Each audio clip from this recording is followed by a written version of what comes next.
When your winter survival plan involves sailing across the North Atlantic in an open boat, you need more than just a warm coat. The Vikings didn't just endure the cold, they weaponized it. While most of Europe hid from winter, these northerners were perfecting survival techniques so effective we still use them today. These weren't your average winter warriors. Viking cold weather survival began with something modern outdoor enthusiasts spend thousands on: proper clothing. But instead of Gore-Tex and fancy synthetics, they mastered the original performance fabric: wool. And not just any wool. Archaeological finds from Viking settlements show they developed a special weaving technique called vaðmál that created a fabric so densely woven it could practically stop rain mid-air. Modern recreations of vaðmál have shown it's nearly as water-resistant as today's technical fabrics, just with more sheep smell and less neon coloring. The average Viking owned about 3 to 4 woolen tunics, each one representing roughly 30 hours of spinning and weaving work. That's like spending an entire weekend crafting a single shirt. And you thought waiting 2 days for Amazon delivery was rough. These tunics weren't just thrown together either. Viking clothing had to perform under conditions that would make a modern weather forecaster use words like absolutely miserable, and why would anyone live there? But here's where Viking ingenuity really shines. They figured out layering thousands of years before outdoor brands started charging extra for it. Archaeological evidence from burials shows Vikings typically wore 3 to 5 layers, with a linen base layer directly against the skin. Why linen, you might ask? Because even in the 9th century, they understood something modern hikers learned the hard way. Cotton kills, but linen wicks. When linen gets wet from sweat, it pulls moisture away from the body instead of holding it against your skin like a cold, clammy sponge. On top of that linen layer came wool. Lots of wool, then more wool, then possibly a leather outer layer if you were fancy or had recently pillaged somewhere with good cows. One Viking saga describes a warrior named Thorkel who wore so many layers he waddled like a pregnant bear, but stayed warm enough to fight while his enemies were busy trying not to freeze to death. Talk about a competitive advantage. The most fascinating Viking cold weather clothing item was something called a shaggy cloak. Excavations have recovered fragments of these special cloaks made with an unusual technique. The outer surface was deliberately combed to create a shaggy, fur-like texture. Think of it as nature's version of a modern fleece jacket, just with more authentic animal smell. Water would beat up on the outer fibers while the inner layers stayed dry. One historical account describes these cloaks as shedding rain like a thatched roof, which wasn't exactly a fashion statement, but definitely kept you alive when caught in a Norwegian downpour.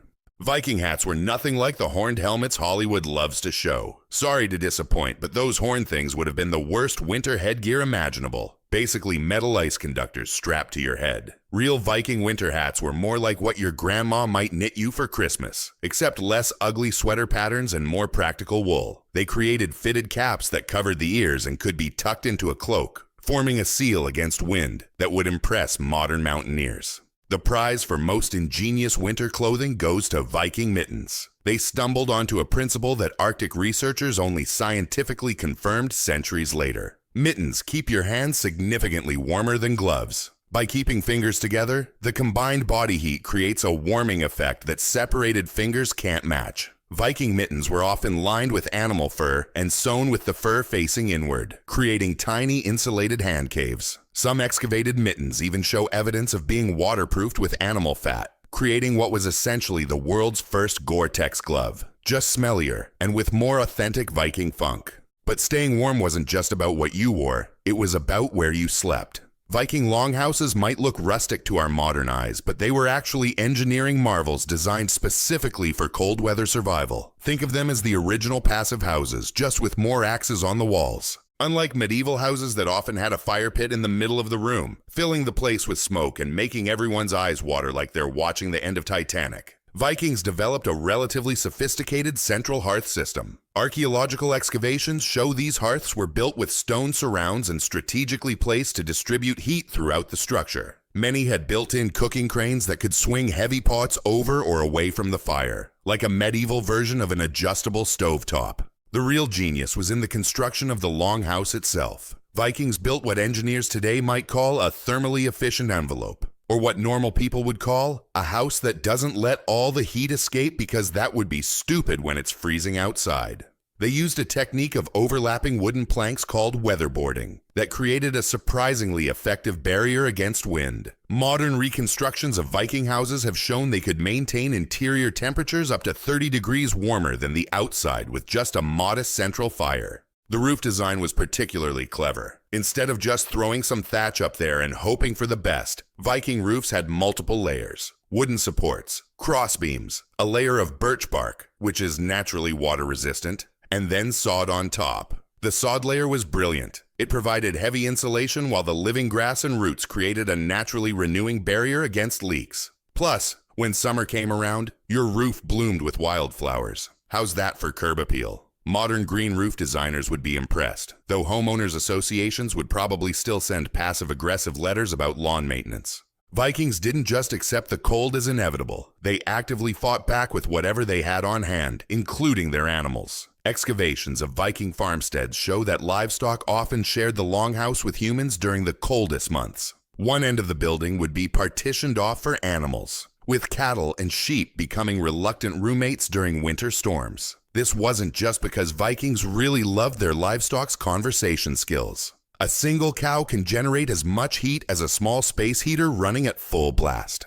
Vikings essentially created living, mooing, occasionally pooping heating systems. Some Viking sagas mention people sleeping near cattle during the coldest nights, which probably created some awkward morning situations, but kept everyone's extremities from freezing off. Try explaining that sleeping arrangement on a dating profile. Enjoys long walks on the beach, raiding monasteries, and cuddling with livestock when temperatures drop.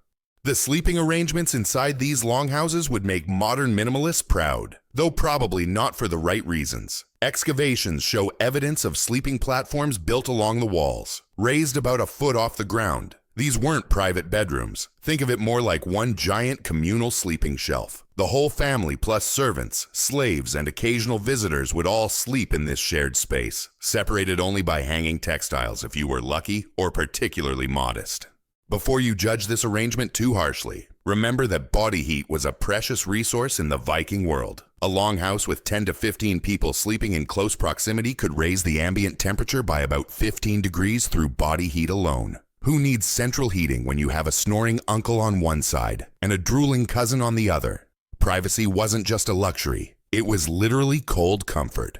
The bedding itself would make modern glampers run screaming back to their Airbnbs. The primary sleeping surface was typically stuffed with straw, heather, or dried seaweed depending on what was locally available. Wool blankets provided the main covering, often multiple layers on the coldest nights. The most prized bedding material was fur. Bearskins in particular served as the premium Viking mattress topper. Archaeological evidence shows that high-status Vikings might own several furs, while average families might share one good fur between them.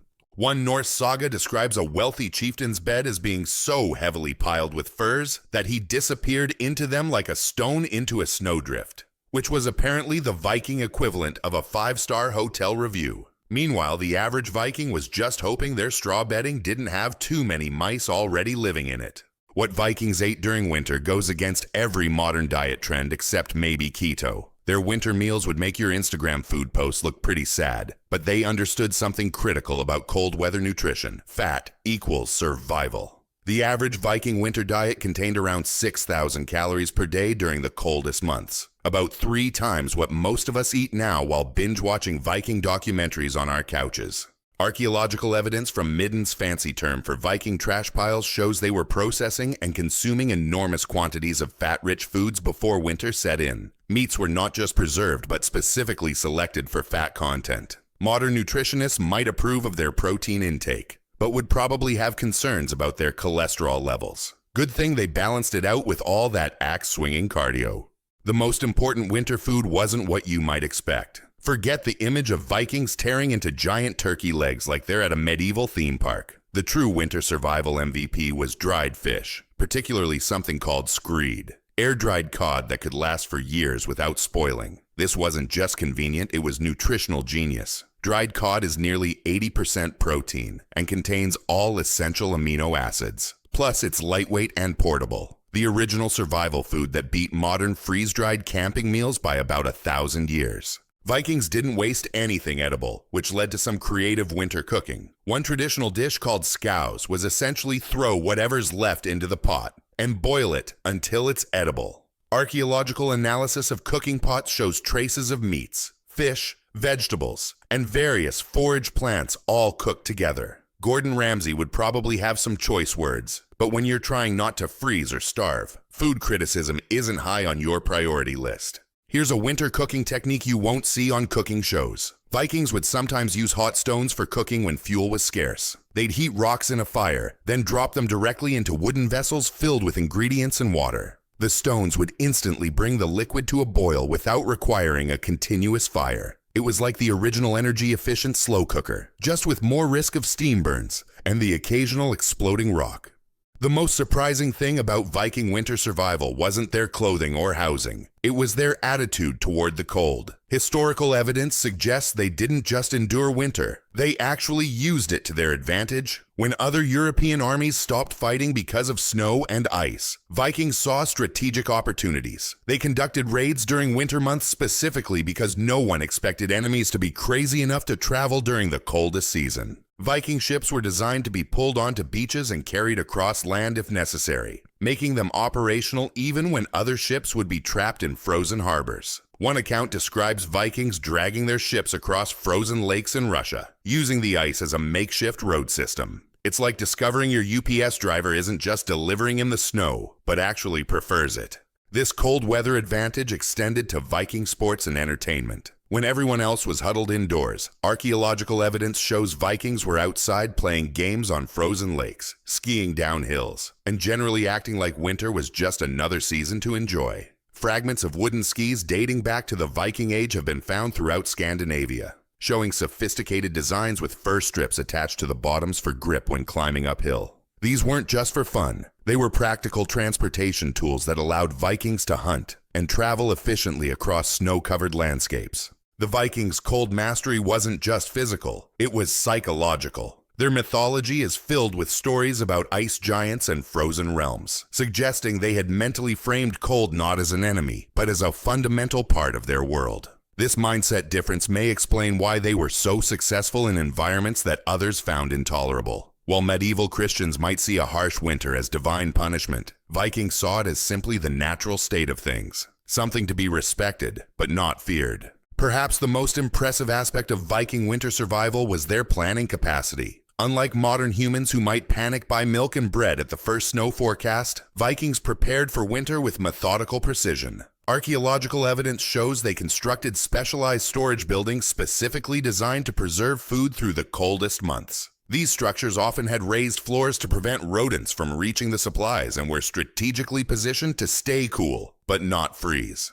The timing of their preparations was dictated by a calendar system based on careful natural observations accumulated over generations. One recovered Viking calendar stick shows the year divided into specific seasons for harvesting, hunting, fishing, and preparation activities. They didn't need weather apps or fancy forecasts. They had built an intricate understanding of seasonal patterns that modern meteorologists would respect. This combination of practical skills, innovative thinking, and psychological resilience made Vikings not just survivors but masters of cold environments. While we often remember them for their raids and explorations, perhaps their most impressive achievement was turning one of nature's greatest challenges, the northern winter, into a competitive advantage that helped them expand across the known world. This combination of innovative techniques, community cooperation, and mental toughness transformed frigid environments from deadly threats into strategic playgrounds. Vikings didn't just survive winter. They harnessed it as a weapon and tool that competitors couldn't match. While we marvel at their longships and battle prowess, their true superpower might have been turning nature's harshest season into the foundation of their cultural success. What other Viking survival secrets would you like to explore? Leave a comment about what you'd like to know about the Vikings. From their mysterious runes to their surprisingly complex farming techniques, there's a whole frozen world of Norse knowledge still waiting to be uncovered.